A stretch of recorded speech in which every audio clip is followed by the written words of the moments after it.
Hello drama lovers, welcome back to my YouTube channel RJ Yogesh. आज की इस video में एक्सप्लेन करूंगा लव इन ब्लैक होल के एपिसोड 2 को। और अगर अभी तक आपने एपिसोड 1 के एक्सप्लेनेशन को नहीं सुना है तो आप जाके मेरे चैनल पर से सुन सकते हैं। और हाँ guys, use and not found के सारे एपिसोड अब कंप्लीट हो चुके हैं और मैंने उनकी एक्सप्लेनेशन अपने चैनल पर कर दी है, तो आप जाकर उन वीडियोज़ को भी देख सकते हैं। और अगर चैनल पर नए हो तो यार चैनल को सब्सक्राइब कर लो, वीडियो पसंद है तो लाइक कमेंट शेयर करके मुझे सपोर्ट करो। तो चलिए शुरू करते हैं। ड्रामे की स्टार्ट में हम इन्ह्यू को देखते हैं जो कि सोकर उठ रही होती है। वो सोकर उठते ही कहती है कि आज वो कॉलेज कैसे जाएगी, उसकी नींद तो कभी भी पूरी नहीं हो पाती है। फिर वो वॉशरूम की तरफ जाने लगती है, तभी उसके पैरों के नीचे कुछ लगता है। वो उसे उठा के देखती है और वो ये वही चार्जर होता है जो म्यूजिक रूम में था। अब वो सोचती है कि ये यहाँ क्या कर रहा है, ये चार्जर तो शायद म्यूजिक रूम में था, क्या वो भी इसे घर पे ले आई है। फिर वो इन बातों को ध्यान नहीं देती। फिर वो देखती है अपनी सी दीवार की सीलिंग पे जो कि काली थी, तो वो सोचते कि आज ये होल थोड़ा बड़ा लग रहा है। फिर सीन शिफ्ट होता है। अब हम इन्ह्यू को कॉलेज की तरफ जाते हुए देखते हैं। तभी हम देखते हैं उसके एक्स बॉयफ्रेंड जूसुफ को, जो कि कुछ लड़कियों से बात कर रहा होता है। तभी इन्ह्यू गिरने ही वाली होती है कि वो संभल जाती है। अब हम देखते हैं कि जूसुफ के साथ जो लड़कियां होती है वो कहती है तुम्हारी गर्लफ्रेंड है ना, तो इन्हू उसको इग्नोर करके वहां से जाने लगती है। जूसुफ उसे पीछे से आवाज देते हुए कहता है, इन्हू तुम कम से कम मुझे हाई तो कर ही सकती हो, हमने ब्रेकअप इसी वजह से तो नहीं किया था, हमने अच्छे टर्म्स पे ब्रेकअप किया था। तो यहाँ पे इन्हू कहती है, हाई मैं क्यों करूँ जब हमारा ब्रेकअप हो चुका है और अब मुझे तुमसे कोई रिश्ते नहीं रखने। और ये कहकर इन्हू वहां से चली जाती है। अब हम इन्ह्यू को क्लासरूम में देखते हैं। वो अपने बैग से कुछ निकालने ही वाली होती है कि उसके पास यांग आता है। यांग उससे कहता है कि तुम्हारी शिफ्टिंग का काम ढंग से हो गया ना, तुम बिल्कुल ठीक हो ना। तो यहाँ पर इन्ह्यू कहती है वो बिल्कुल ठीक है और उसका सारा काम अच्छे से हो गया। तो यांग कहता है चलो एक पार्टी थ्रू करते हैं तुम्हारी हाउस वार्मिंग की, और उसकी सारी अरेंजमेंट वो खुद कर लेगा। तो यहाँ पर इन्ह्यू कहती है कोई ज़रूरत नहीं है, उसका बिल्कुल भी मूड नहीं है। तभी उनके पास संग आता है। ये देखकर यांग और इन्ह्यू दोनों घबरा जाते हैं। संग यांग से पूछता है कि क्या तुमने मेरी म्यूजिक स्टिक देखी जो मैंने म्यूजिक रूम में रखी थी, वो मुझे नहीं मिल रही। तो यांग कहता है उसे नहीं पता। तो संग कहता है कि आजकल उस रूम से बहुत सी चीजें गायब हो रही, इवन चोरी भी। अब मुझे नहीं लगता है कैसे हो रहा है। तो यांग कहता है क्यों ना हमारा सीसीटीवी कैमरा लगवा दे। तो संग कहता है ऐसी कोई जरूरत नहीं है और किसी बाहर वाले को आने की जरूरत वहां नहीं है। और ये इशारा वो इन्ह्यू की तरफ देख के करता है और ये कहकर वो वहां से चला जाता है। यांग कहता है कि संग ने तो मुझे हैरान कर दिया। इन्ह्यू कहती है कि ये मुझ पर ही क्यों शक करता रहता है। अब ये दोनों चुप हो जाते हैं। इसके बाद यांग और इन्ह्यू दोनों लंच कर रहे होते हैं। ये दोनों ताकुबी खा रहे होते हैं। अब यहाँ पर इन्ह्यू कहती है बिना ताकुबी खाए उसकी ज़िंदगी अधूरी है।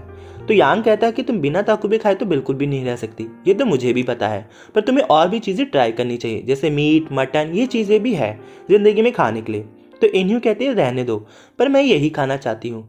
और रही बात मेरी पार्टी की, उसके लिए मैंने सोच लिया है। तभी हम देखते हैं कि वहाँ पे जोसेफ दो लड़कियों के साथ जा रहा होता है और वो जानबूझकर इन्ह्यू को चिढ़ाते हुए कहता है कि आज वो भी ताकुबी खाएगा। अब इस चीज़ से इन्ह्यू यार नाराज़ हो जाती है क्योंकि बिल्कुल भी उसे अच्छा नहीं लगता।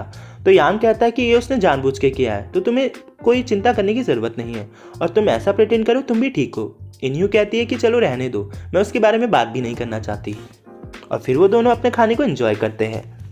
अब हम इन्ह्यू को उसके घर पे देखते हैं जो कि सोने की काफ़ी कोशिश करती है, लेकिन वो बार बार जोसेफ के बारे में ही सोच रही होती है। तभी वो अपने फ़ोन को चेक करती है और जोसेफ के इंस्टाग्राम खोलती है और वो देखती है कि जोसेफ उसके रिलेशनशिप को ख़त्म करने के बाद काफ़ी एंजॉय कर रहा है। अब ये सब देख कर इन्ह्यू को काफ़ी गुस्सा आता है और वो फिर से सोने की कोशिश करती है। और अब हमें 6 महीने पहले का सीन दिखाया जाता है जहाँ पर हम देखते हैं इन्ह्यू, यांग, संग और म्यूंग को साथ में, जो कि फ्रेशर पार्टी को एंजॉय कर रहे होते हैं। सारे के सारे लोग बार बार इन्ह्यू को चिढ़ा रहे होते हैं क्योंकि वो फर्स्ट टाइम रिलेशनशिप में आई थी। अब यांग यहाँ पे कहता है इन्ह्यू तो अब रिलेशनशिप में आ गई, उसके तो बल्ले बल्ले है। अब ये सब सुनकर संग और मयंक भी उसका मजाक बनाते हैं। मयंक कहता है कि तुम इन्ह्यू को बार बार क्यों चिढ़ा रहे हो। यांग कहता है क्योंकि मेरी बचपन की दोस्त है। तो इन्ह्यू कहती है क्या तुम मुझसे पिटना चाहते हो, मैं तुम्हारे पेट पे घूसा मार दूंगी, चुपचाप से कुछ मत बोलो। अब यहाँ पर यांग कहता है चलो ठीक है। फिर वो तो सब पार्टी एंजॉय करने लगते हैं। तभी हम देखते हैं कि इन्ह्यू को जोसेफ का फ़ोन आता है। वो फ़ोन उठाने के लिए बाहर जाती है और वो कॉल पे बात करते हैं। जोसेफ उसे डांटते हुए कहता है कि तुम पार्टी में बिना बताए मुझसे कैसे चली गई और तुमने मुझसे पूछा क्यों नहीं। यहाँ पे इन्ह्यू कहती है वो उसे बताने वाली थी और वो उसे परेशान नहीं करना चाहती थी।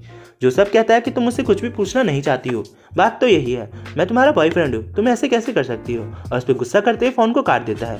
अब यहाँ पर इन्ह्यू को काफ़ी बुरा लगता है। वो अपने दोस्तों के पास जाती है और कहती है कि मैं घर जा रही हूँ, अब मैं पार्टी में ज़्यादा देर नहीं रुक पाऊंगी।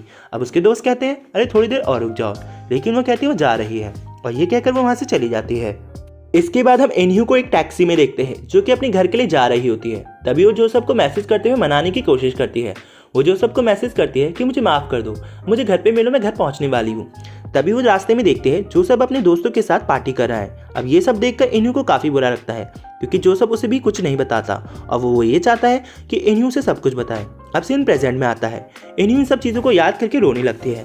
तभी वो फिर से सोने की कोशिश करती है और उसकी नज़र अपनी सीलिंग पे जाती है जो कि थोड़ी सी ब्लैक थी। अब वो देखती है कि वो ब्लैक होल काफ़ी वाइट सा लगने लग रहा है और वो शाइन करने लगता है। ये सब देख के इन्यू के रोंगटे खड़े हो जाते हैं कि ये क्या हो रहा है।